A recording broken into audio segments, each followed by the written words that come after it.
Hello friends, welcome back to our channel. Please like my video, subscribe to my channel. Like చేసినప్పుడు అయిపోతుంది మాత్రం తప్పకుండా ఇవ్వండి friends. ఇప్పుడు జూన్ మొత్తం అయిపోయింది. జూన్ స్టార్టింగ్లో ఏదో కొద్దిగా వర్షాలు పడినాయి మాకు. ఇప్పుడైతే వర్షాలు లేక మొక్కలన్నీ డల్ అయిపోయినాయి. ఇప్పుడు వాటికి నేను ఇస్తున్న పోషకాలు అంటే ఏంటనేది ఈ వీడియోలో తెలియజేస్తాను. ఇప్పుడు వెదర్ చేంజ్ అయింది. సమ్మర్తో పోలిస్తే మొత్తం వర్షాలు పడకపోయినా కూల్గా ఉంది కాబట్టి మంచి చిగుళ్ళు మొగ్గలు వస్తున్నాయి. వాటికి తగిన పోషకాలు ఇవ్వాలి. ఇది వచ్చేసి మనము అది ఏంటంటే ఇది పన్నీర్ చేసుకున్నప్పుడు అందులో నుంచి వాటర్ వస్తుంది కదా, ఆ వాటర్ స్టోర్ చేసుకుని అందులో ఒక ఒక 2 టేబుల్ స్పూన్లంత బెల్లము, పసుపు ఈ రెండు కలిపాను. ఇందులోనే మళ్ళీ మనం పాలు విరిగిపోతాయి కదా, అప్పుడు కూడా వడకట్టుకొని తీసుకోవచ్చు. పాలు విరిగినప్పుడు మనకు వాటర్ ఏవైతే వస్తాయో ఆ గడ్డలు అనేది వడగట్టి తీసుకోవచ్చు. ఇంకా అదే అని చెప్పాలి. పన్నీర్ అయినా అట్లనే చేస్తాము. పాలు విరిగినప్పుడు కూడా అది గడ్డలు లేకుండా వడగట్టుకోండి. అందులో బెల్లము ఇదంతా వేసుకోండి. ఇక్కడేమో దోసపిండి ప్యాన్ అన్నమాట. దోసపిండి అయిపోయినప్పుడు చివరి భాగంలో ఉంటుంది కదా, అది కూడా అందులో కలిపేశాను. ఇక్కడ చూడండి వర్షం వాటర్, ఇవి మాకు జూన్లో ఫస్ట్ వీక్లో పడ్డప్పుడు ఈ వర్షం వాటర్ ఈ డ్రమ్ములో స్టోర్ అయ్యి చూడండి పచ్చగా అయింది. ఇందులో కూడా మంచి బ్యాక్టీరియా ఉంటుంది. ఇక్కడ మీరు చూడొచ్చు వర్షాలు లేక ఈ మొక్కలన్నీ చూడండి ఎంత డల్ అయిపోయినాయో. ప్రతిరోజు వాటర్ ఇస్తేనే అవి మంచిగా ఉంటాయి. అందుకే ఇప్పుడు మాత్రం నేను మళ్ళీ ఈ ఫర్టిలైజర్ అయితే చేస్తున్నాను. అన్ని పూత పిందె క్రాఫ్ మీద ఉన్నాయి కాబట్టి ఇక్కడ చూడొచ్చు మొత్తం కూడా ఫ్లవరింగ్ అనేది చాలా బాగా వస్తుంది. నేను మొన్నటి వరకు కూడా సాలిడ్ రూపంలో కూడా ఇచ్చాను కదా. ఇంకా ఇప్పుడు ఎట్లాగో వర్షాలు లేవు కాబట్టి ఇలా లిక్విడ్ రూపంలో ఇదైతే ఇస్తున్నాను. పాలు విరిగినప్పుడు వడకట్టుకోండి. వడగట్టుకున్నప్పుడు ఆ పాలు విరిగిందేమో పన్నీర్ చేసుకోవచ్చు, వడగట్టుకుందేమో మొక్కలకి ఇచ్చుకోవచ్చు. చాలా అద్భుతమైన ఫర్టిలైజర్ అని చెప్పొచ్చు. ఇలా నేను ఇందులో బెల్లము అది పసుపు ఎందుకు కలిపానంటే యాంటీబయాటిక్ లాగా చాలా బాగా పనిచేస్తుంది పసుపు అనేది. అలాగే బెల్లం అనేది మంచి ఐరన్ ఉంటుంది. క్రాప్ పూత దశలో ఉన్నప్పుడు మొగ్గలు రాలకుండా వాటికి ఐరన్ అందిస్తుంది కాబట్టి నేను బెల్లం అయితే కలిపాను. అలాగే మిల్లీ బగ్స్ బాగా పట్టుండే మొక్కలకి, అది మీకు వీడియో చివరిలో చూపిస్తాను. ఆ మొక్కల్ని నివారించడానికి కూడా పసుపు అనేది చాలా బాగా పనిచేస్తుంది యాంటీబయాటిక్గా. ఒక్కోసారి మొక్క మొదల్లో ఇవ్వచ్చు, లేదంటే మనకి ఎక్కడైతే ఫంగస్ ఎక్కువ ఉంటుందో దానికి స్ప్రే కూడా చేయొచ్చు. నేను చాలాసార్లు స్ప్రే కూడా చేస్తాను. ఇలా అయితే అన్ని మొక్కలకైతే ఇస్తున్నాను. మొన్ననే నేను అది మొత్తం ఆకు తీసాను మల్లె చెట్టుకి. ఇక దానికి కూడా కొత్త చిగుళ్ళు వస్తున్నాయి. ఇక్కడ మందారాలు చూడొచ్చు, ఇవి కూడా గుత్తులుగా మొగ్గలు అయితే బాగా వస్తున్నాయి. కలర్ అయితే మంచి కలర్తో పూస్తుంది పువ్వులు అయితే వర్షాలు పడట్లేదు కానీ వెదర్ చల్లగానే ఉంది. చల్లగా ఉన్నా కూడా వాటికి సాయిల్ అనేది డ్రైగా ఉందన్నమాట. ఇంకా ఖచ్చితంగా వాటరింగ్ అనేది చేసుకోవాలి. ఈ మధ్య ఏంటో వారం అవుతుంది అసలు వర్షమే లేదు. అందుకే అన్ని మొక్కలు కూడా కొంచెం అదే వడిలిపోయినట్టుగా ఉంటే మొత్తం అయితే ఇస్తున్నాను. అయితే ఫస్ట్ ఏమో ఒకేసారి మొత్తం ఇవ్వకుండా కొంచెం మళ్ళీ ఇచ్చేసి మళ్ళీ వాటర్ డైల్యూట్ చేస్తున్నాను. ఒకేసారి మొత్తం ఇందులో కలిపేసినాం అనుకో అన్ని మొక్కలకు సరిపోదు. అందుకే హాఫ్ ఒకసారి అయితే కలుపుకొని మళ్ళీ నార్మల్ వాటర్ అయితే డైల్యూట్ చేసి ఇంకా అన్ని మొక్కలకు సరిపోని అయితే ఇస్తున్నాను. ఇక్కడ చూడండి మ్యారీగోల్డ్ సీడ్స్ పడి అవే చాలా మొలకలు వచ్చినాయి. అసలు ఇంకెన్నెన్నో తీసేసి అని చెప్పాలంటే గులాబీలు కూడా మంచి చిగురు మొగ్గలు చక్కగా వస్తున్నాయి కాబట్టి వాటికి కూడా హెల్ప్ అవుతుంది. చాలా చక్కగా పనిచేస్తుంది ఈ ఫర్టిలైజర్ అయితే. మీరు కూడా తప్పకుండా చేసుకోండి.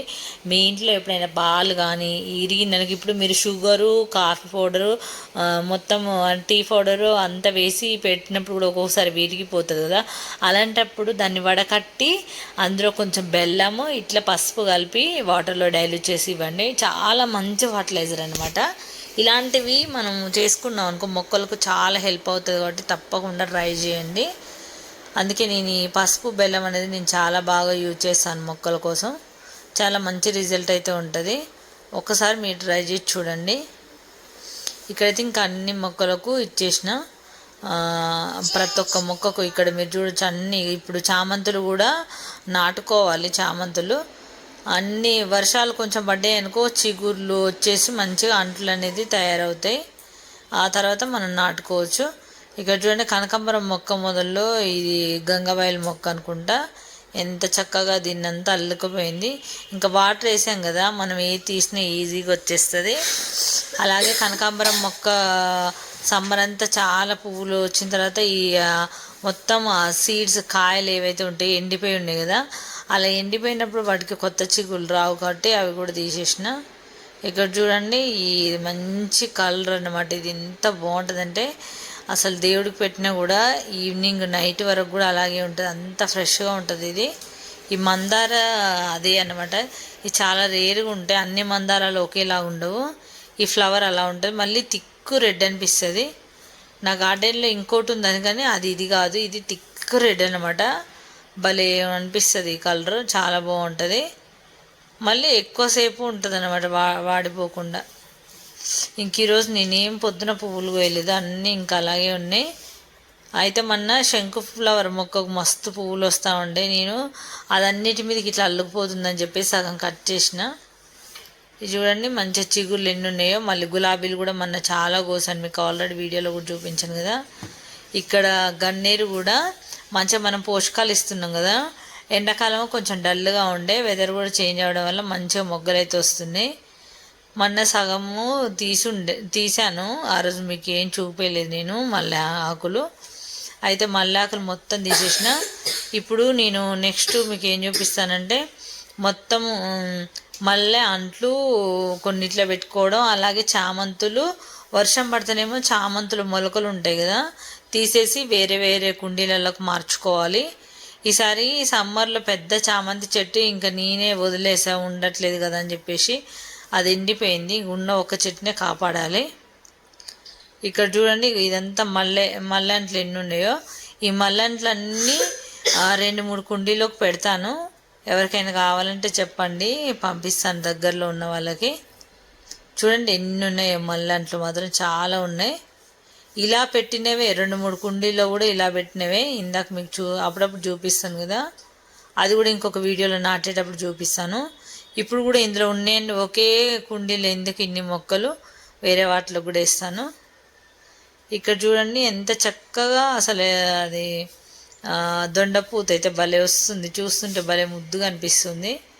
దీన్ని మంచిగా పందిరి వేయాలంటే అస్సలు కుదరట్లేదు. దొండపాదకు ఒక్క పందిరి వేసినాం అనుకో, అసలు ఎంత బాగుంటుందో. వెయ్యాలి, ఆ కాలం ఎప్పుడు నెరవేరుతుందేమో తెలియదు నాదైతే. ఇలా ఏదో గోడ మీదకి అట్లా పాకిస్తున్నాను. మళ్ళీ దీనికి మంచి పెద్ద కుండీలోకి రీపాట్ చేసుకున్నాకనే పందిరి వేయాలి, మళ్ళీ మళ్ళీ తీసేది కాదు కదా. ఇలా కూడా చూడండి, వీటికి ఎంత చక్కగా మొగ్గలు అయితే వస్తున్నాయో. మంచిగా అన్నీ ఈరోజు నిమ్మకాయలు కూడా కొన్ని ఉంటే కోసిన, 2-3 నిమ్మకాయలు ఉండే. ఉడతలు అన్నీ రాలగొడుతున్నాయి అసలు, అవి అటు ఇటు తిరగడం వల్ల అవి రాళ్ళు ఒక్కొక్కసారి కింద కూడా పడుతున్నాయి. ఇంకా కొన్ని అయితే కోసిన, ఒక 2 ఉంటే. అన్నీ ఇంకా చిన్న చిన్న సైజులో ఉన్నాయి, పండుగ రాలేదు. ఈ 2 అయితే కోసాను. చూసారు కదా మంచిగా కలర్ఫుల్గా మందారాలు కూడా. సరే ఈ ఆఫ్టర్నూన్ కోసుకొచ్చాను, ఈవినింగ్ అయినా దేవుడికి పెట్టవచ్చు అని చెప్పేసి ఒక 2 మల్లె మొగ్గలు ఉంటే కూడా కోసాను. చాలా కలర్ఫుల్గా చాలా బాగున్నాయి. ఇది ఈరోజు ఒక పాత టబ్లో మట్టి ఉంటే అదంతా ఎండలో ఎండబెట్టాను, ఎందుకంటే ఇందులో ఏమైనా పురుగులు ఏమైనా ఉంటే చచ్చిపోతాయి. ఇక్కడ చూస్తున్నారు కదా, ఇది లైట్ గోధుమ కలర్ ఉంటుంది. ఇది అసలు ఎంత హైట్ ఉన్నదో. మళ్ళీ దీనికి చూడండి మిల్లీ బగ్స్ ఎలా పట్టినాయి అంటే, చూసారు కదా అసలు. ఇది అంటే పాత బ్రష్తో క్లీన్ చేయొచ్చు, ప్లస్ మనం పసుపు ఏదైతే ఉందో పసుపును కూడా స్ప్రే చేయొచ్చు. దాని అంటే రూట్స్లో కూడా ఇన్ఫెక్షన్ ఏమైనా ఉన్నా, అంటే ఫంగల్ వైరస్ ఏదైనా ఉన్నా కూడా చనిపోతుంది. అందుకే ఈరోజు నేను పసుపు యాడ్ చేయడం జరిగింది. అయితే ఇది చాలా హైట్లో ఉంది, అంత చివరికి నేను బ్రష్తో తీయడానికి కుదరదు, మళ్ళీ ప్లస్ దానికి అది స్ప్రే చేయడానికి కూడా కుదరదు, అంత హైట్లో ఉంది మొక్క. ఇంకా అలాంటప్పుడు ఎందుకు ఇబ్బంది పడడం లేదని చెప్పేసి అది హైట్ కూడా ఎక్కువ ఉందని కట్ చేసిన.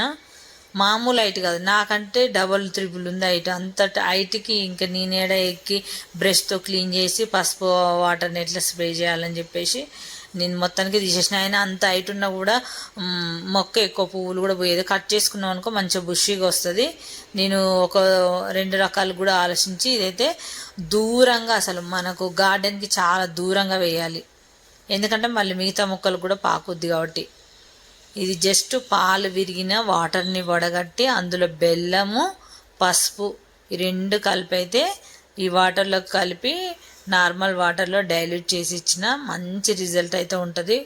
ఒక్కసారి మీరు ట్రై చేసి చూడండి. అసలు ప్రతిదీ కూడా చిన్న చిన్న ఫర్టిలైజరు పెద్ద పెద్ద రిజల్ట్ అయితే ఇస్తాయి కాబట్టి తప్పకుండా ట్రై చేయండి. ఇందులోనే నేను ఇంకొక బౌల్లో అంటే దోసపిండి అయిపోయిన తర్వాత లాస్ట్కి కొంచెం ఉంటుంది కదా, అదే బౌల్లో కొంచెం నేను గంజి ఉంచేసుకున్నాను ఇంకో బౌల్లో. ఇది అందులో కలిపేసి ఆ రెండు కలిపి వాటర్ దీంట్లోనే గంజి వంపేసాను. దోసపిండి గిన్నెలో గంజి వంపేసిన. ఈ రెండు కలిపేసి ఇంకా మొక్కలకి ఇవ్వడమే. తప్పకుండా ఇలాంటివన్నీ ట్రై చేయండి. మీకు ఎటువంటి ఫంగల్ వైరస్ మొక్కలకున్నా పోతాయి. మొక్కలకు చాలా ఐరన్ కాల్షియం అందుతుంది. చాలా ప్రోటీన్తో కూడిన ఫర్టిలైజర్ అనమాట. పాలు విరిగిందంటే పాలల్లో కూడా కాల్షియం ఉంటుంది, మంచి ప్రోటీన్ ఉంటుంది. గంజిలో కూడా మంచి పోషక విలువలు ఉంటాయి కాబట్టి మనం ఇలాంటివన్నీ కూడా మొక్కలకి ఇచ్చినామనుకో చాలా హెల్ప్ అవుతుంది. ఒక్కసారి ట్రై చేయండి. మేము మా మల్లె మొక్కకు మళ్ళీ ఆకు తీసి పెట్టాము. మళ్ళీ ఆగస్టు వరకు కూడా పువ్వులు అయితే పూస్తుంది. ఆల్రెడీ ఇప్పుడు పువ్వులు లేవు, ఇది రీసెంట్గా పూసిన పువ్వులు. ఇది ఫ్రెండ్స్, ఈ వీడియో నచ్చితే లైక్ చేయండి.